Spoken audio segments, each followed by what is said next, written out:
بسم الله الرحمن الرحيم.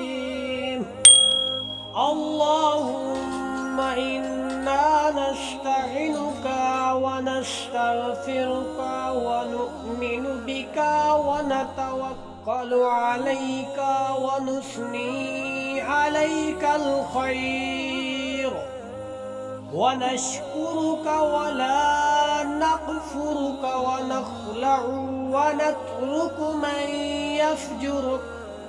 اللهم إياك نعبد ولك نصلي ونسجد وإليك نسعى ونحفد ونرجو رحمتك ونخشى عذابك إن عذابك بالكفار ملحق.